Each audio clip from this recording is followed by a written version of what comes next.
Okay, we have Sean, Brian's son, here to help me out with something. Sometimes people ask how I got started in this and how I got involved in such an unusual ministry. So I want to take a quick moment to explain to you exactly how that happened.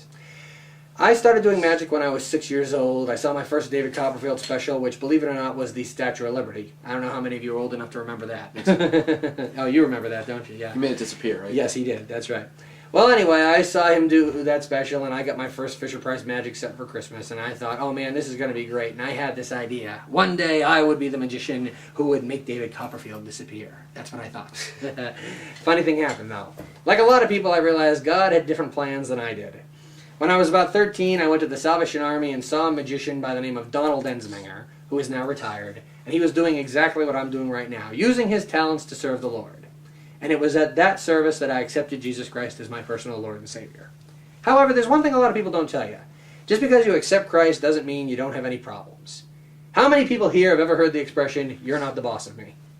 Yes, exactly. That was basically the way I lived for many, many years. And here's the thing. Sean, come a little closer. I found that if you take control of your own life, you could make unwise decisions, and you could place your life into the wrong hands. Take it, go ahead. Yes, and when that happens, things start to fall apart, doesn't it, Sean? Yeah. Yes. And no matter how hard you try to get things back together under your own power, pretty much seems impossible, doesn't it? The good news is, by placing your life into the Master's hands... Watch this. You're going to like this. This is cool. Wand, sleep.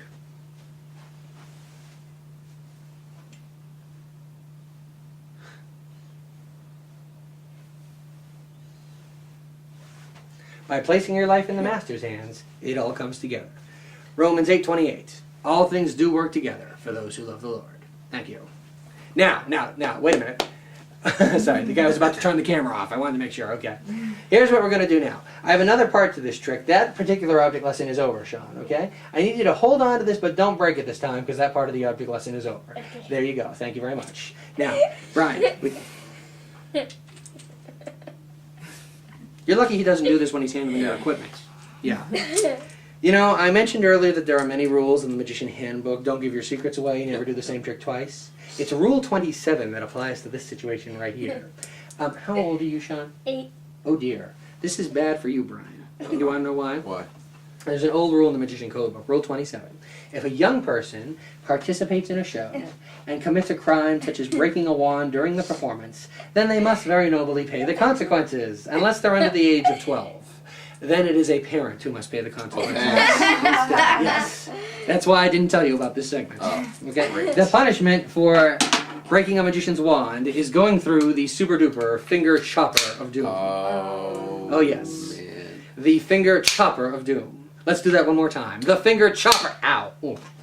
Of doom. Okay. Sean, come a little closer here. It's not like a rabbit that's going to jump out and bite you or anything. Okay. I want you to take a look at this, okay, Sean? Yeah. Do you see a crease right there? Yeah. Do you see a crease right there?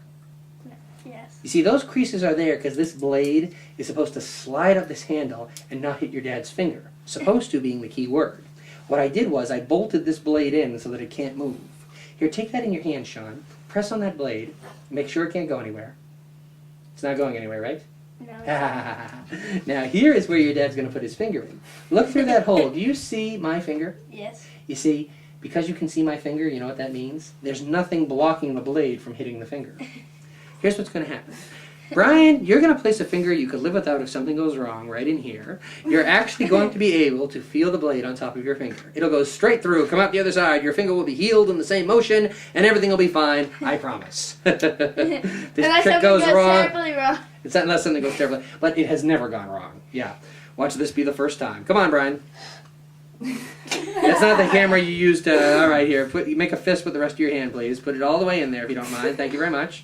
Give your finger a little wiggle so they know it's yours. Very nice. Sean, I'm going to need your help here. Yeah. Hold on to your dad's finger so he doesn't wimp out on us at the last second. Oh. No. Hold with the other hand. That way you still face the camera. There you go. All right, yes. Always face the audience and smile when you're in showbiz. All right. Well, now, Brian.